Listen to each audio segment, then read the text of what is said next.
Hello friends, तो हम लोगों ने कंज्यूमर बिहेवियर और कंज्यूमर इक्विलिब्रियम जो हमारा सीरीज चल रहा है उसमें 2 पार्ट हमने देख चुका है और लगभग 81 क्वेश्चंस हो चुके हैं। तो आज हम देखेंगे क्वेश्चन नंबर 82 से। चलिए तो हम लोग वीडियो को शुरू करते हैं। हमारा फर्स्ट क्वेश्चन है, विभिन्न आय स्तरों पर उपभोक्ता संतुलन के बिंदुओं को मिलाने पर प्राप्त रेखा कहलाती है। तो जो प्राप्त रेखा होती है हमें उसके बारे में बताना है क्या कहलाती है। वो तो कहलाती है आय उपभोग रेखा। Option third with the right answer, आय उपभोग रेखा। क्वेश्चन 83, ऋणात्मक आय प्रभाव की दशा में आय उपभोग रेखा का ढाल होता है। तो इस दशा में आय उपभोग रेखा की जो ढाल होता है वो क्या होता है, बाएं से दाएं ऊपर की ओर। क्या होता है, बाएं से दाहिने ऊपर की ओर। Option first will be the right answer. क्या होगा, फर्स्ट ऑप्शन। क्वेश्चन नंबर 84, यदि दो वस्तुएं एक दूसरे को पूर्ण स्थापन तो उनके मध्य सीमांत प्रतिस्थापन दर बताना है। वो क्या होती है, तो वो हमारा होगा स्थिर होगा। जो दर होगा क्या होगा, स्थिर होगा। उदासीनता वक्र की विशेषता नहीं है, हमें इसकी विशेषता बतानी है उदासीनता वक्र की। तो इसकी विशेषता क्या नहीं है, दो उदासीनता वक्र एक दूसरे को न काटना, इसकी विशेषता नहीं है। क्वेश्चन नंबर 86, निम्नलिखित कथनों में से कौन सा सही है। भाई हमें सही स्टेटमेंट बताना है। उदासीनता वक्र बिल्कुल सीधे होते हैं, बिल्कुल सही भाई। क्वेश्चन नंबर 87, प्रतिस्थापन प्रभाव के द्वारा उपभोक्ता का संतुष्टि स्तर होता है। जो प्रतिस्थापन प्रभाव होता है उसके द्वारा उपभोक्ता का संतुष्टि स्तर होता है, क्या होता है, वो हमारा समान होता है। क्वेश्चन नंबर 88,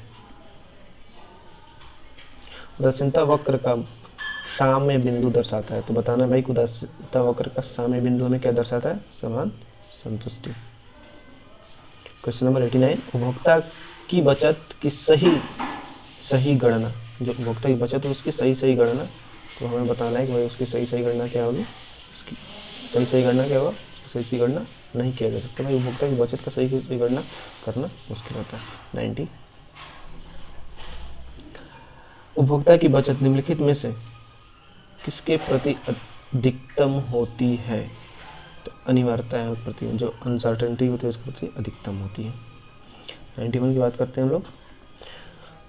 उपभोग मूल्य किसी भी आवश्यकता की तीव्रता या प्रबलता का प्रतीक है। उपभोग मूल्य किसी भी आवश्यकता की तीव्रता या प्रबलता का प्रतीक हो सकता है। क्या हो सकता है, प्रतीक हो सकता है।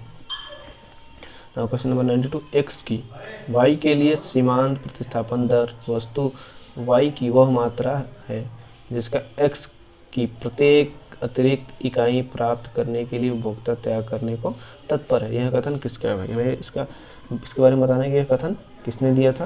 यह कथन हमारा लेफ्टविच का, इकोनॉमिक्स लेफ्टविच है लिखा है। क्वेश्चन नंबर 93, यदि x तथा y दो वस्तुएं हों तथा उनके विभिन्न संयोगों से प्राप्त कुल संतुष्टि को z से प्रदर्शित करें तो निम्नलिखित में से कौन सा संयोग बिंदु उपभोक्ता पसंद करेगा। जो उपभोक्ता संयोग बिंदु पसंद करना है उसके बारे में बताना है। तो क्या होगा हमारा, एक तरह से दो इसका दिया हुआ 4x + 7y = z, 5x + 12y = z, ये दोनों होगा। क्या होगा, ये दोनों, ए और बी दोनों। Next question, question number 94,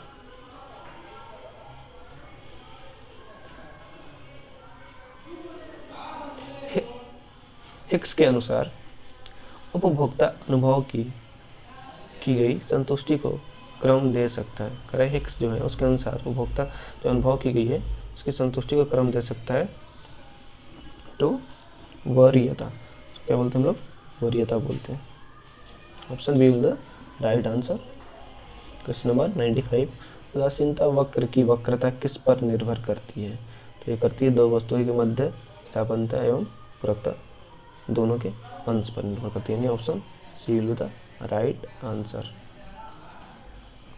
question number 95 हो गया। 96, यदि x वस्तु की 2 इकाइयाँ व y वस्तु की 10 इकाइयाँ हो तो सीमांत प्रतिस्थापन दर होगा। तो क्या होगा 5y इक्वल्स टू 1x, क्या होगा 5y equals to 1x, option A. Question number 97 तटस्थ वक्र की विशेषता, सॉरी एक एरो लग गया है, बैक कर लेते हैं। 97 तटस्थ वक्रों की विशेषता है। तो इसकी विशेषता क्या है भाई, वक्र दाईं ओर नीचे की ओर झुके होते हैं। क्या होते हैं, दाईं ओर नीचे की ओर झुके होते हैं। Right answer is the option A. Question number 98 उपभोक्ता संतुलन की शर्त है। तो इसकी शर्त क्या है, तो संतुलन बिंदु पर बजट रेखा उदासीनता वक्र को स्पर्श रेखा है। बिल्कुल सही, right answer is the option B. Question number 99 उदासीनता वक्र विश्लेषण की मान्यता है। तो उदासीनता वक्र विश्लेषण की मान्यता हमें बतानी है। अगर उपभोक्ता का व्यवहार विवेकशील होता है और उसका उद्देश्य अपनी सीमित आय से अधिकतम संतुष्टि प्राप्त करना है। दूसरा है कि उपभोक्ता केवल 2 वस्तुएं x और y के विकल्प पसंद होगा और ए और बी। तो यहाँ पर राइट आंसर मिलता है ए और बी, यानी सी ऑप्शन मिलता है right answer. Next question, question number 100 उपभोक्ता उदासीनता मानचित्र में कितने वक्र हो सकते हैं। उपभोक्ता उदासीनता मानचित्र उसमें कितने वक्र हो सकते हैं, तो उसमें असंख्य हो सकते हैं। कितने हो सकते हैं, असंख्य वक्र हो सकते हैं, option D is the right answer. उदासीनता वक्र एक दूसरे को न काटते हैं और नहीं स्पर्श करते हैं, एक दूसरे को नहीं काटते हैं। उदासीनता वक्र किसी भी अक्ष को, तो उदासीनता वक्र किसी भी अक्ष को स्पर्श नहीं करता है। Right answer is the second, यानी बी ऑप्शन। क्वेश्चन नंबर 103 उदासीनता वक्र मूल बिंदु के किस ओर होते हैं। जो उदासीनता वक्र है वो मूल बिंदु के किस ओर होते हैं, तो वो बताना है। करेक्ट उन्तोदर यानी उत्तल, क्या होता है, option A the right answer. 104 question number समान संतुष्टि प्रदान करने वाला वक्र है। जो समान संतुष्टि प्रदान करने वाला वक्र उसको क्या बोलते हैं, उदासीनता वक्र है, यानी उदासीनता वक्र। क्वेश्चन नंबर 105 उपभोक्ता संतुष्टि की स्थिति है सम सीमांत तुष्टि गुण। राइट आंसर ऑप्शन फर्स्ट, सम सीमांत तुष्टि गुण। नाउ क्वेश्चन नंबर 106 उदासीनता वक्र का सर्वप्रथम उपयोग किसने किया। ये बताना भाई किसने सर्वप्रथम इसका उपयोग किया था। ये कौन थे, एडवर्थ ने, यानी C option will the right. Question number 107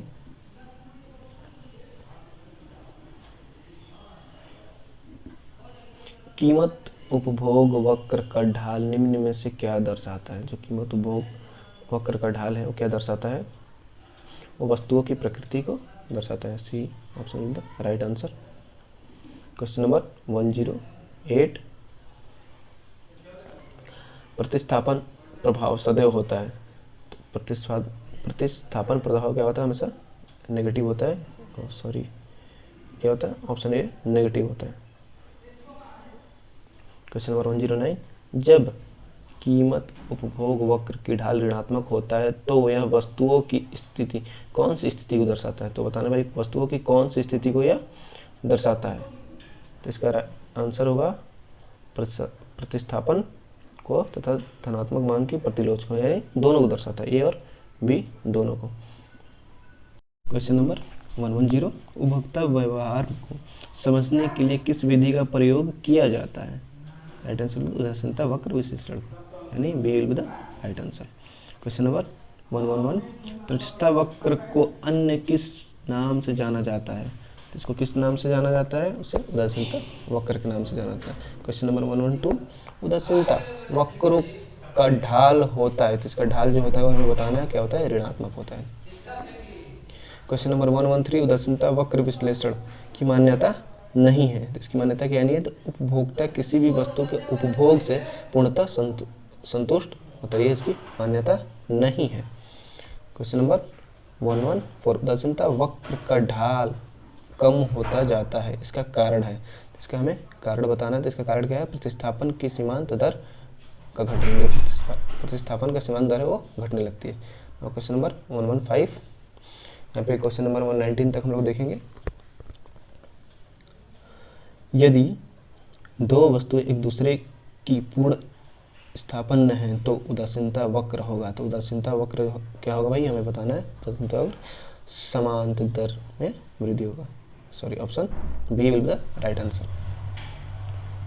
question number, sorry ये बी मतलब, हाँ क्वेश्चन मैं फिर से पढ़ दे रहा हूँ, उसका ऑप्शन मैंने गलत लगा दिया। यदि दो वस्तुएं एक दूसरे की पूर्ण स्थापन्न है तो उदासीनता वक्र होगा।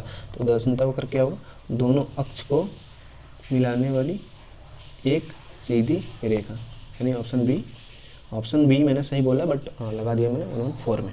ठीक है। नाउ क्वेश्चन नंबर 116, एंजिल वक्र आय में परिवर्तन का केवल एक ही वस्तु की मात्रा पर प्रभाव दर्शाता है, जबकि आय उपभोग वक्र आय में परिवर्तन का x तथा y दोनों वस्तुओं की मात्रा पर प्रभाव दिखाता है।